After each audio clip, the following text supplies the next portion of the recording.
দর্শক, বাংলাদেশের ইতিহাসে প্রথমবার ট্রাইব্যুনালের বিচার কাজ সরাসরি সম্প্রচার করা হচ্ছে। আমরা চলে যাচ্ছি ট্রাইব্যুনালে।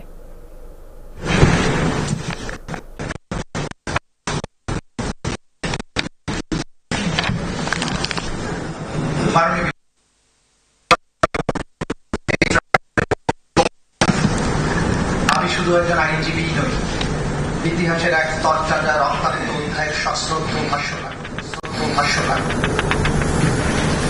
2024 সালের জুলাই আগস্টের নারকীয় বিভৎসতা বাংলাদেশ এবং বিশ্ব বিবেককে স্তব্ধ করে দিয়েছিল।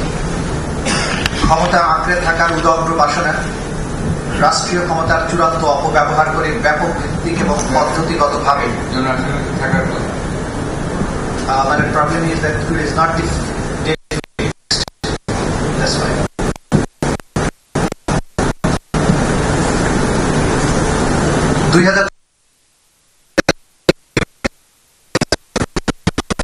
ক্ষমতা আঁকড়ে থাকার উদগ্র বাসনা, রাষ্ট্রীয় ক্ষমতার চূড়ান্ত অপব্যবহার করে ব্যাপক ভিত্তিক এবং পদ্ধতিগতভাবে আক্রমণের মাধ্যমে সংগঠিত নিষ্ঠুর হত্যাযজ্ঞ ও সহিংসতা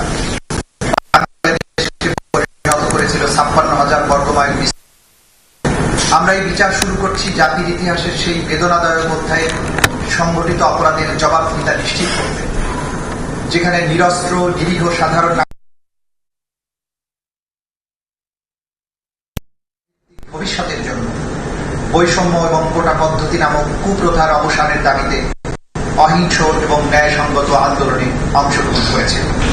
24-এর এই আন্দোলন বৈষম্য বিরোধী ও সরকারের সাথে ভিন্নমত পোষণকারী অসংখ্য নিরীহ নিরস্ত্র ও সাধারণ মানুষ এই মামলার অভিযুক্ত আসামিগণ কর্তৃক নির্বিচার হত্যাকাণ্ড ও ভয়াবহ সহিংসতার শিকার। This is my opening speech.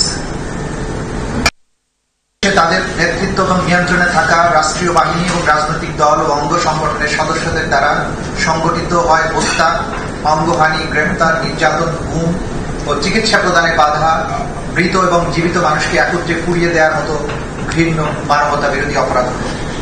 মাননীয় আদালত, 2024 সালের জুলাই বিপ্লব, যা মনসুন রেভলিউশন বা বর্ষা বিপ্লব নামে পরিচিত, ঘটাতে হয়েছিল 1.5 দশক ধরে চলমান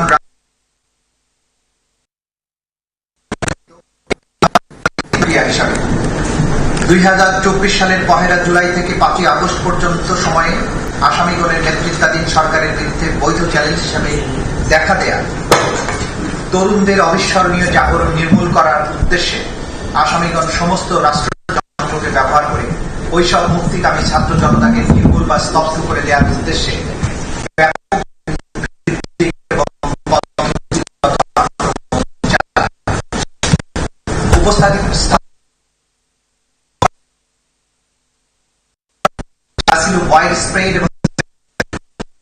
রাষ্ট্রের প্রশাসন যন্ত্র, পুলিশ, গোয়েন্দা সংস্থা, অন্যান্য বাহিনী সমূহ এবং সরকারি দলের রাজনৈতিক নেতৃত্ব ও তাদের অধীনস্থ সশস্ত্র রাজনৈতিক গোষ্ঠী সমূহ এই পরিকল্পিত হত্যাকাণ্ড এবং নির্যাতনে অংশগ্রহণ করে।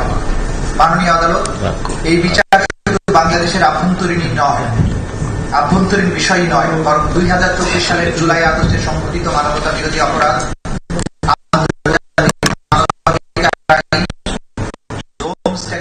আইসিসি এবং বাংলাদেশের 1973 সালের আন্তর্জাতিক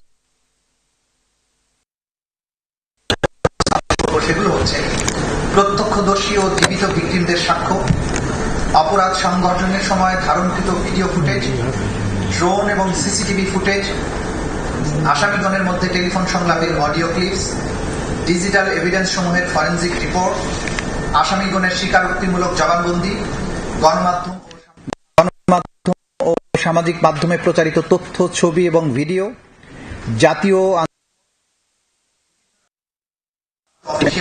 ইত্যাদি। মাননীয় আদালত, এই বিচার অতীতের প্রতিশোধ নয়, এটি ভবিষ্যতের জন্য একটি প্রতিজ্ঞা। আমরা প্রমাণ করতে চাই একটি সভ্য সমাজ যেখানে গণতন্ত্র এবং আইনের শাসন থাকবে, সেখানে গণহত্যা কিংবা মানবতা বিরোধী অপরাধ করা হবে না। বিচার থাকবে সেখানে কেউ আইনের ঊর্ধ্বে থাকতে পারে না।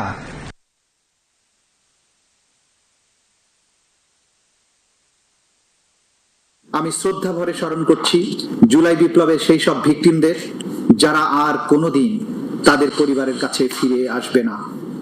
স্মরণ করছি তাদেরকেও যারা এই আন্দোলনের চোখ, হাত, পা কিংবা শরীরের অন্য কোনো অঙ্গ হারিয়েছেন। স্মরণ করছি সেই সব অকুতভয় মানুষদের যাদের অপরিসীম ত্যাগের কারণে এই রাষ্ট্র অন্ধকার সময় পেরিয়ে আলোকোজ্জ্বল ভবিষ্যতের স্বপ্ন দেখছে।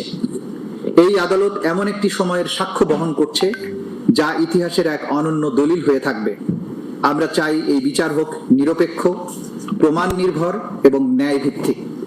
আমরা চাই এই বিচার শুধু বাংলাদেশের সামাজিক জীবনে সৃষ্ট গভীর ক্ষত মুছে না দিক, বরং এটি হোক এক আত্মাভিমানী জাতির ঐতিহাসিক পুনর্জাগরণ।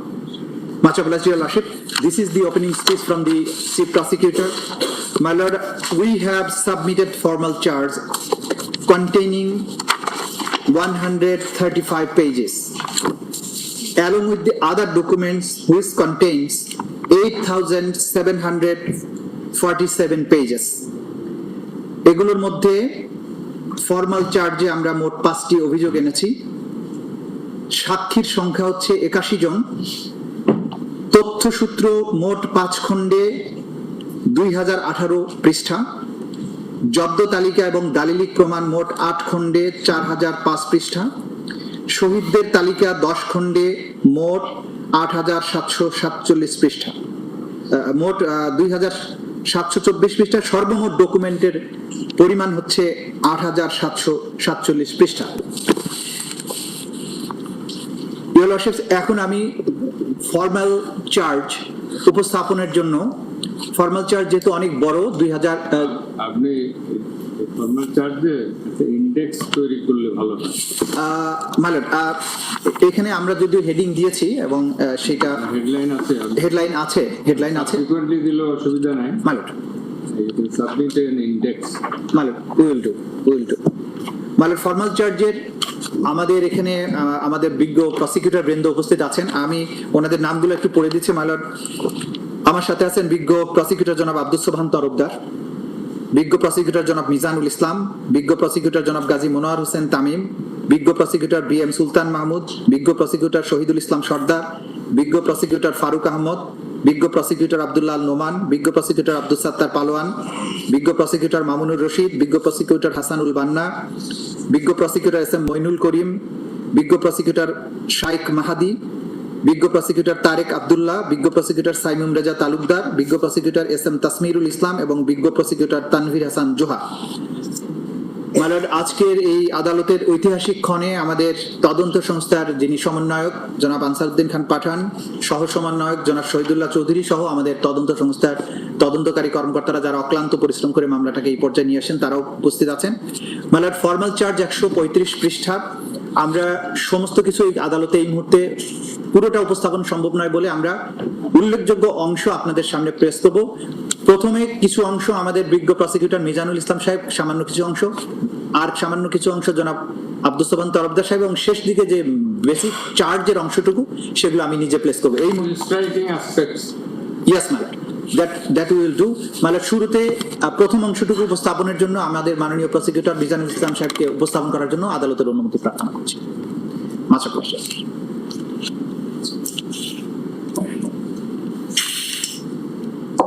মাননীয় আদালত, লার্নেড চিফ প্রসিকিউটর সাহেবের বক্তব্যের ধারাবাহিকতায় যেটা বলতে চাই, এই মামলা ট্রাইব্যুনাল অ্যাড্রেস করলে ভালো। ট্রাইব্যুনাল মাননীয় ট্রাইব্যুনাল শুরুতে মেলট বলেছি, সরি মেলট, এই ট্রাইব্যুনালের যে মামলাটার আজকে ফর্মাল চার্জ দাখিল করেছি, সেই ফর্মাল চার্জটা অভিযোগ দাখিল হয়েছিল, অর্থাৎ কমপ্লেন দাখিল হয়েছিল গত 14/8/24 তারিখে, যেটা 127 হিসাবে নিবন্ধিত হয়েছিল। এটা প্রথম তদন্তকারী কর্মকর্তা ছিলেন জনাব জাহানি আলম খান। পরবর্তীতে তা পরিবর্তন করে আরেকজন তদন্তকারী কর্মকর্তা জনাব আলমগীর হোসেন PPM সেবা নিযুক্ত হয়েছিলেন। এনাকে সার্বিক সহযোগিতা করেছিলেন বিশেষ তদন্তকারী কর্মকর্তা জনাব তানভীর হাসান জোহা। তদন্ত শেষে তদন্তকারী কর্মকর্তা জনাব আলমগীর হোসেন 12/5/2000 জনাব আলমগীর 12/5/2025 তারিখে তদন্ত প্রতিবেদন দাখিল করেন, যাতে এই 3 জনকে আসামি করা হয়েছে। তারা হলেন সাবেক প্রধানমন্ত্রী শেখ হাসিনা, সাবেক স্বরাষ্ট্রমন্ত্রী আসাদুজ্জামান খান কামাল এবং সাবেক আইজিপি চৌধুরী আব্দুল্লাহ আল মামুন। এই মামলার তদন্তে সংগৃহীত যে সমস্ত তথ্য উপাত্ত, পত্র পত্রিকা, তথ্য উপাত্তের মধ্যে ছিল পত্র পত্রিকা, ভিডিও, অডিও কল এবং আর অন্যান্য আনুষঙ্গিক বিভিন্ন প্রতিবেদন সংগ্রহ করে তিনি যে রিপোর্ট দিয়েছেন তার ভিত্তিতে আমরা এই ফরমাল চার্জ তৈরি করেছি জনাব আলমগীর সাহেবের সহায়তায়। সেইখানে আমরা মূল অভিযোগে যাওয়ার আগে আওয়ামী লীগের দুঃশাসন এবং আওয়ামী লীগ এবং শেখ হাসিনা কিভাবে ফ্যাসিবাদী শাসনের নিজেদেরকে রূপান্তরিত করেছিল, কিভাবে দেশে একটা স্বৈরাচার প্রতিষ্ঠিত হয়েছিল, কিভাবে একটা একনায়কতন্ত্র প্রতিষ্ঠিত হয়েছিল, তার কিছু ধারাবাহিক বর্ণনা মাননীয় ট্রাইব্যুনালে দেওয়া প্রয়োজনীয়তা অনুভব করছি। বাংলাদেশে ফ্যাসিবাদ এই আওয়ামী লীগ দুঃশাসনের ইতিহাস 24 বিপ্লবের পটভূমি যেভাবে সংগঠিত হয়েছিল তার মূল বর্ণনাটা আমরা দেখেছি, মূল অবস্থানটা দেখেছি। জুলাই বিপ্লব 1 জুলাই থেকে 5 আগস্ট পর্যন্ত সাবেক প্রধানমন্ত্রী শেখ হাসিনা ফ্যাসিবাদী এবং সর্বকাশী একনায়কতন্ত্রকে উৎখাত করা হয়েছিল। ছাত্র জনতার এই আন্দোলন দমনস্থে ফ্যাসিস্ট শেখ হাসিনার নেতৃত্বাধীন আওয়ামী লীগ সরকারের অনুগত রাজনৈতিক মদতপুষ্ট আইন শৃঙ্খলা বাহিনীর ঘাতক সদস্যবৃন্দ এবং আওয়ামী লীগ এবং তার অঙ্গ সংগঠনের 14 দলীয় সশস্ত্র বাহিনী কর্তৃক সংগঠিত ব্যাপক মাত্রা পদ্ধতিগত আক্রমণ ও লক্ষ্যভিত্তিক নিপীড়ন যা আসামিদের জ্ঞাতসারে সংগঠিত হয়েছিল। এতে প্রায় 1.5 সহস্রাধিক মানুষকে হত্যা করা হয়েছে, 25 সহস্রাধিক মানুষের আহত, অঙ্গহানি ও দৃষ্টিশক্তি হচ্ছে। আওয়ামী এই যে কারণে এই সরকারকে উৎখাত করতে জনগণ উদ্বুদ্ধ হয়েছিল, জনগণ এই আন্দোলনকে সমর্থন দিয়েছিল। এই আলোচনার জন্য প্রথমে আমাদেরকে আওয়ামী লীগের প্রথম শাসন আমল এবং বাংলাদেশ স্বাধীন হওয়ার স্বাধীনতা যুদ্ধের প্রেক্ষাপটে কিছু আলোচনা দরকার।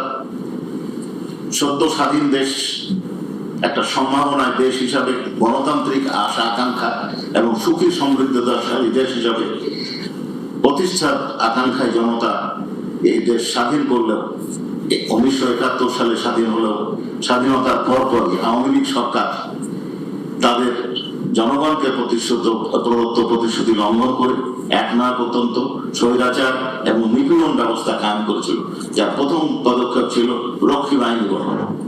এই রক্ষী বাহিনী গঠনের মাধ্যমে দেশের মানুষকে অত্যাচার করা হয়েছিল, নিপীড়ন করা হয়েছিল, গুম করা হয়েছিল এবং শুধু তাই নয়, এই রক্ষী বাহিনীর কৃত অপরাধ যেন বিচারের আওতায় না আসে এই জন্য ওই আইনে একটা ধারা সংযোজন করা হয়েছিল, যাতে তাদের কৃত যে কোনো কর্মকাণ্ডের জন্য তাদেরকে দায় মুক্তি দেওয়া হয়। এরপরে আমরা